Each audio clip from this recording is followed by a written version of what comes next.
चले बुआ, हम लोग देख रहे हैं सैंधव सभ्यता के प्रमुख स्थल और संबंधित नदियां। अब ये क्यों इम्पोर्टेंट है? तो बुआ, पहले जमाने में जो भी लोग हुआ करते थे वो नदियों के किनारे ही अपना निवास स्थान बनाते थे, क्योंकि चापाकल, कुआं और किसी भी प्रकार का आधुनिक जो पानी के स्रोत है वो नहीं थे। तो इसके लिए जो जीवन आज खोजे जाते हैं तो पता चलता है कि वो किसी न किसी नदी के तट पर ही है। तो ये आपके लुसेंट का एक टॉपिक है बुआ, सिंधु घाटी के लोग किस नदी पर रहा करते थे, इस टाइप से। अब सिंधु घाटी के जो लोग हैं वो आज खोजे गए हैं, उनके स्थल जगह जगह पर, जैसे हड़प्पा में खोजा गया, मोहनजोदाड़ो में खोजा गया, चनहुदड़ो में खोजा गया, रंगपुर में खोजा गया। ये सारे जो स्थल प्राप्त हुए हैं, इन्हीं स्थलों को सिंधु घाटी के स्थल बोलते हैं या हड़प्पा कालीन स्थल बोलते हैं।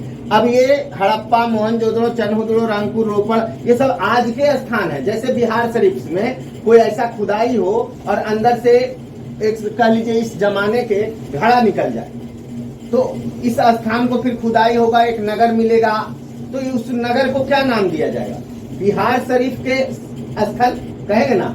तो बुआ जी, इसी प्रकार से ये आजकल में खोजे गए हैं। सबसे पहला स्थान खोजा गया था हड़प्पा 1921 में दयाराम साहनी के द्वारा, ठीक है।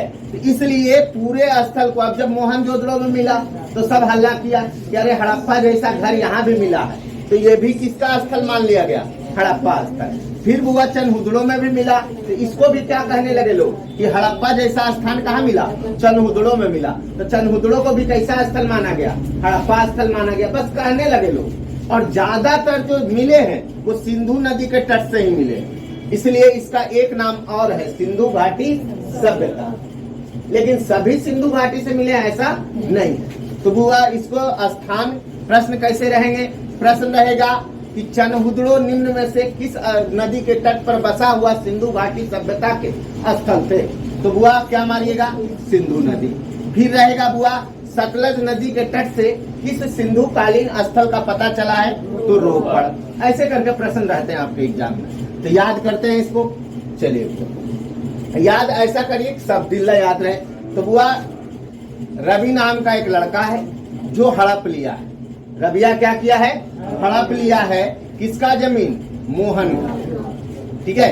रवि हड़प लिया है मोहन का। तो मोहन जो है और चंदन, मोहन चंदन दोनों कहाँ गया? कोर्ट गया है। कौन कौन गया है कोर्ट? मोहन और चंदन। हड़प्पा कौन था? रवि नाम के लड़का।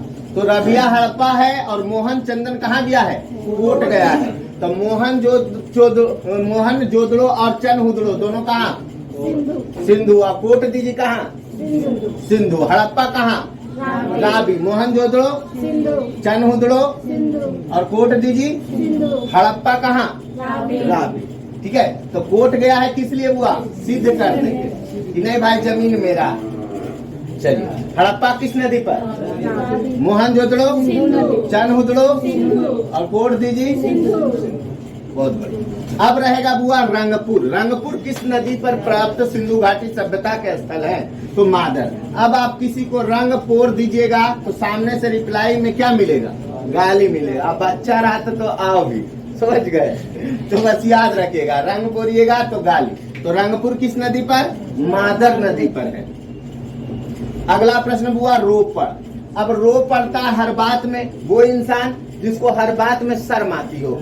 थोड़ा सा डांट दिए तो शर्मा गया। तो जिसके पास बहुत लाज हो, तो बुआ सात लाज, सतलज नदी। लाज से पकड़ लीजिएगा। तो रोपड़ किस नदी पर? सतलज नदी पर। अब बताइए हड़प्पा किस नदी पर? मोहनजोदड़ो, चनहुदड़ो, रंगपुर, रोपड़, मोहनजोदड़ो, रंगपुर, रोपड़ और चनहुदड़ो, हड़प्पा, कोट दीजिए। तो मोहन चंदन कोट गया था किस लिए? सिद्ध करने। सिंधु याद रखिएगा। अब लोथल की हम बात करें तो भोगवा। तो बुआ थाल में ही हम भोग लगाते हैं। थाल में हम क्या लगाते हैं? भोग लगाते हैं। 56 रगन का भोग कहाँ? किसमें? थाल में। तो जैसी लोथल आएगा तो किस नदी पे चले जाएंगे? भोगवा नदी। कौन सा नदी? भोगवा नदी। चलिए बताइए हड़प्पा, मोहनजोदड़ो, चनहुदड़ो, रंगपुर, रोपड़, लोथल। चलिए बुआ हड़प्पा सभ्यता के स्थल चनहुदड़ो किस नदी पर ज्ञात किए गए? सिंधु। हड़प्पा कालीन रंगपुर किस नदी पर? लोथल किस नदी पर? ऐसे करके प्रश्न रहते हैं। अब देखिए वो आलमगीरपुर है, आलमगीरपुर। तो हाँ, आलमगीरपुर देखिए जितने भी स्थल मिले हैं सब जो है किसी धार्मिक नाम से उल्लेखित नहीं है, लेकिन बहुआ आलम एक प्रकार से इस्लामिक नाम है और इस्लाम को मोहंडम बोलते हैं। क्या बोलते हैं? मोहंडम। तो आलमगीरपुर जो अगर जैसी आ जाए तो नाम आ जाएगा इस्लामिक वाला और मोहंडन बोलते हैं। तो हिंडन, हिंडन नदी पर कौन सा स्थल? आलमगीरपुर। हिंडन नदी पर आलमगीरपुर।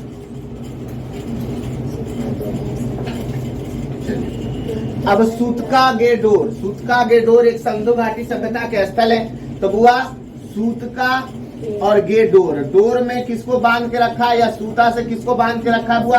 दास को। किसको? दास को। तो दास्क नदी याद रखेगा। सूतका गेडोर किस नदी पर? दास्क नदी। हड़प्पा बताइएगा? मोहनजोदड़ो, चनहुदड़ो, रंगपुर, रोपड़, लोथल, आलमगीरपुर और सूतका गेडोर। अब हुआ है कोट दीजी, तो जानते ही हैं सिंधु। सिंधु। कोट दीजी कहाँ? सिंधु। अब देखिए काली बंगा है, तो काली बंगा का मतलब होता है चूड़ी, काला चूड़ी। लेकिन बउआ काली बंगा याद रखिएगा कि काली जी घर घर में होते हैं, घर घर में। माता रानी का फोटो घर घर में होता है ना, तो काली जी घर घर में, तो घर आपको याद रखना, ठीक है। कोट दीजिए काली बंगा। कल तक देखिए धौली बीरा के बारे में नहीं पता था कि किस नदी पर है, लेकिन आप नया लूसेंट देखिएगा तो आपको मिल जाएगा कौन सा नदी? लूनी। और लूनी के बारे में आप पहले से जानते हैं कि राजस्थान में बहती है और कच्छ के रण में जाकर के विलुप्त हो जाती है। अरावली की पहाड़ी से निकलती है लूनी नदी। तो बुआ धौला बीरा लूनी नदी आपको याद रखना है डायरेक्ट में। धौला बीरा किस नदी पर? लूनी।